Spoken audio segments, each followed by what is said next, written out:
Capitalism thrives on division and isolation. So if we really truly want to fight capitalism, we have to do the opposite, and we have to find opportunities and create venues for people to come together as a broader community. That's why, part of the series isn't just these workshops. We also have a community dinner that we're partnering up with the Concordia Food Coalition to host.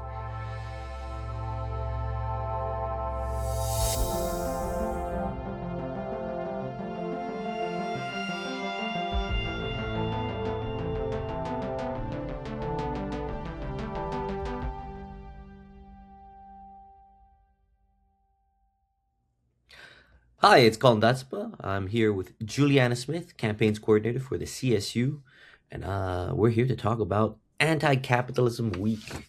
Here, I have the little flyer. Oh, that is reversed, but maybe it'll be unreversed when audience sees it.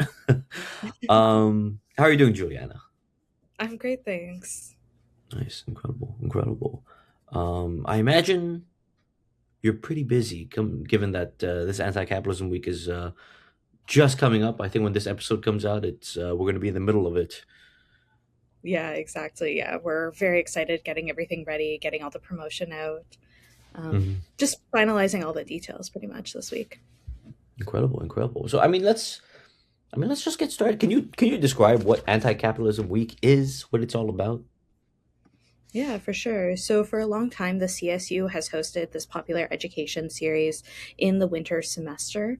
In the past, it used to be called Anti-Consumerism Week, as kind of like this extension of bringing environmentalism onto campus and trying to talk about like the harms of consumerism.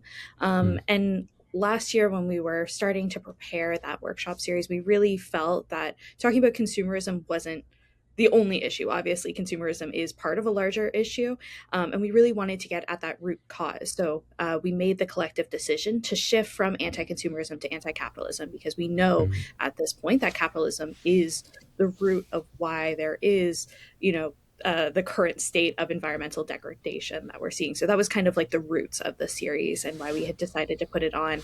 And I think through last year and coming into this year as the second edition of Anti-Capitalist Week, we really wanted to look at providing students and community members, the series is open to everyone, opportunities to have this educational setting where you're learning about the harms of capitalism, but you're also being given concrete skills to combat it as well.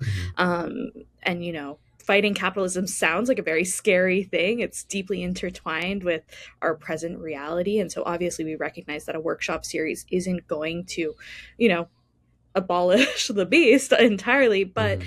it's a first step. And I think having these kind of educational spaces where we can start having these conversations and we can start introducing people to all of these different components, I think is really key to getting the fight moving. Fascinating, fascinating. You're talking. You just mentioned giving skills to students and community members. What kind of skills are you thinking of? Yeah, I mean, when we were coming up with the series this year, we really wanted to have like concrete ways for people to give back. So I look at the workshop we're going to be having on harm reduction and street solidarity. That's all about like how you can support your unhoused neighbors and like concretely, like person to person help out these people that are in our neighborhoods that are often overlooked by the rest of the community. And so doing that like Mhm. tangible outreach, or we're also going to be having a workshop about using direct action to fight rent increases. The TAL isn't Mhm. our only option, and as rent increases continue to soar, there's only so much that the TAL can legally do, and so we have to kind of look at other opportunities for fighting the housing crisis, because it's only going to continue to get worse if we don't fight it. And so providing other concrete solutions as well for people who want to take action. And really, it's all about helping to make people feel empowered to do what they see fit, to support their community and to take care of their loved ones, and to fight for a world that's more equitable and just. Incredible, incredible. So I guess I feel like the switching from something like anti-consumerist framing to anti-capitalist ones, you're really opening the door to, like, I guess, a lot of different topics, given how capitalism is so, it permeates so many different facets of our life. I guess one question I have then following that is, how did you choose these seven courses? I guess How were these selected over others that might have fell by the wayside? Yeah, so anytime the CSU campaigns department is working on popular education series, we really try to look at different topics of interest to the student body. So our team tables, at least this semester, we're tabling twice a week on campus, and we're talking to students every single day and hearing from them what issues are impacting their day-to-day realities. And even further than that, we're paying attention to what kind of conversations are being had in the classrooms and in the general assemblies of the student associations, really trying to follow what students are passionate about, Mm. and maybe what skills are needed, and finding a way to provide educational opportunities to kind of like help to strengthen those skills. So when we came up with the different workshops for the series, we were really kind of like looking at what is going on right now and what tools are needed most. So definitely when we talk about like the housing crisis, that's a huge concern to students because that really does impact their material conditions. Um, in addition to doing that more broad-based communication with the student body, the CSU is also overseen by a council of representatives, and the campaigns department is specifically overseen by a subcommittee of the called the External and Mobilization Committee. So we worked really closely with the student counselors that sit on that committee, and they had a lot of really great ideas and proposals for workshop topics that they wanted to see from their experiences. And so we worked with them to kind of like take those ideas into concrete workshop ideas. Yeah. Incredible, incredible. I guess one question I have is what's been the reaction from the student body to this programming? Yeah, I mean, it's been phenomenal. We've gotten a huge positive reaction. I'll be honest, like anytime you talk about fighting capitalism, there's always going to be like a couple of students that are a bit hesitant towards that. And so I was expecting, some of that, but there really actually hasn't been that kind of response. It has been largely so positive. I think students are really excited about the different workshop topics that we picked this year. Um, and yeah, I think it really speaks to the fact that we kind of, I mean, not to give ourselves a pat on the back, but like we've kind of hit the nail on the head of what students are thinking about. I think especially, the workshop on Friday that's going to be talking about fighting Bill C-12 and ICE. Like this is a topic that's really on everyone's minds right now as we're looking down south about what's going on in the States and kind of like wondering what could be next in Canada. So I think we've just gotten this hugely overwhelming positive response, and we're really excited to welcome everyone into this setting and have these opportunities to build connection, because I think it's important to recognize that aside just from being educational workshops, this is also about building community. Capitalism thrives on division and isolation. So if we really truly want to fight capitalism, we have to do the opposite, and we have to find opportunities and create venues for people to come together as a broader community. That's why, part of the series isn't just these workshops. We also have a community dinner that we're partnering up with the Concordia Food Coalition to host. You mentioned before this kind of archetypal student, right, who's a little skeptical of anti-capitalist framing. I'm wondering what kind of place there is for someone like that to attend Anti-Capitalism Week. Yeah, for sure. I think, just looking at our present context, if you think about it, there's all of these facts and figures that I can throw out at you, but like, the Canadian Center for Policy Alternatives put out some great information about like the current levels of wealth disparity in this country, and it really is at the highest it's ever been. The top 100 CEOs in Canada are paid 248 times the average worker. That's the Hmm. biggest pay gap that we've ever seen in history. If a CEO is making enough in an hour, that in their 8-hour workday, they're making the annual average salary of, just a regular worker. Like that is pretty crazy. And so I think even though there are some students that are kind of hesitant, you have to acknowledge that this is the reality that we're living under. This impacts your material conditions.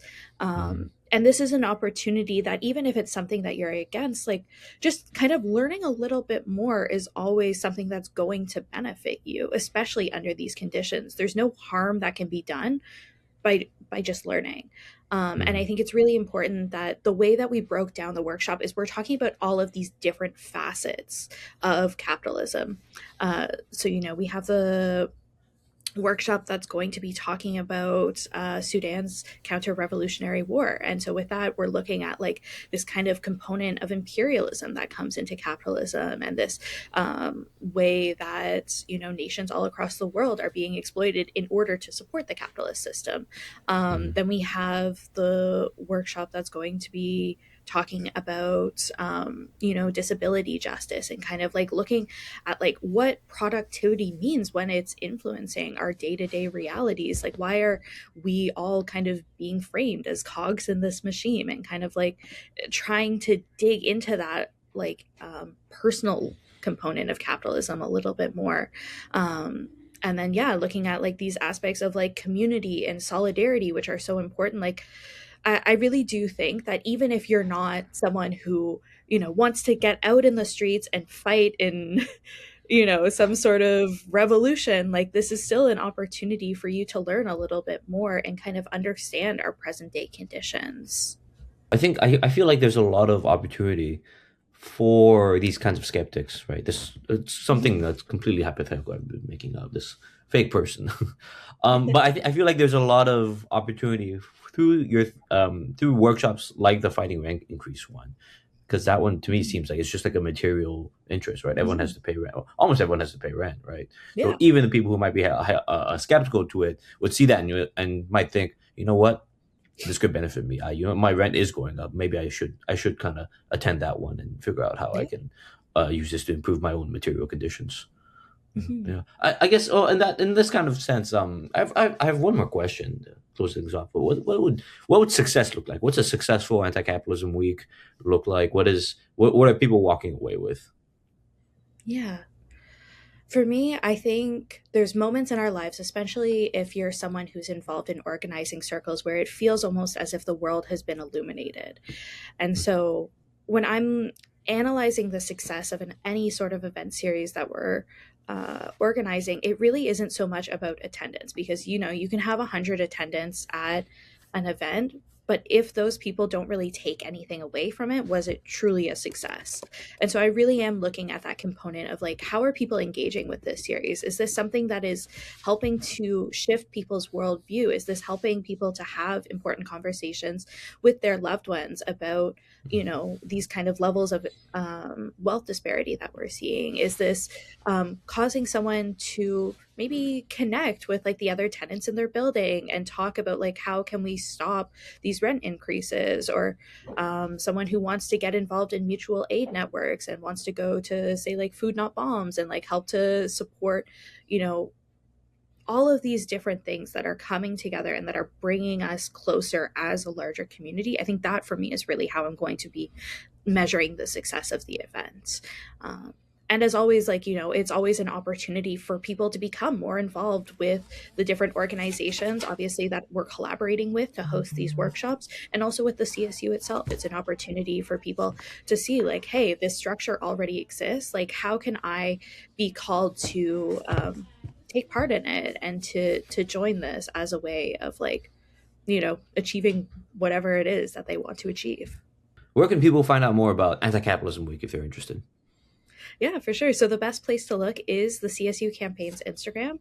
It's CSU_campaigns. We'll be posting updates on there, hopefully posting some pictures and stuff throughout the week, and keeping people informed about any changes or anything that's going on related to the series. And we'll be doing a recap there as well. And it's the best way to stay up to date on our work, and also be notified next year, when the series comes back as well. Incredible. Thank you for your time, Juliana. Thank you so much for having me. Local 514 is recorded at Community University Television Studios. The show is hosted by me, Kalden Dhatsenpa. Production is by Otsimo, and editing is done with the help of Hubert Sia. Local 514 is made possible through funding from the Local Journalism Initiative. You can find us on YouTube and all podcast platforms. If you like the work we're doing, make sure to like, comment, and subscribe. Thanks for listening.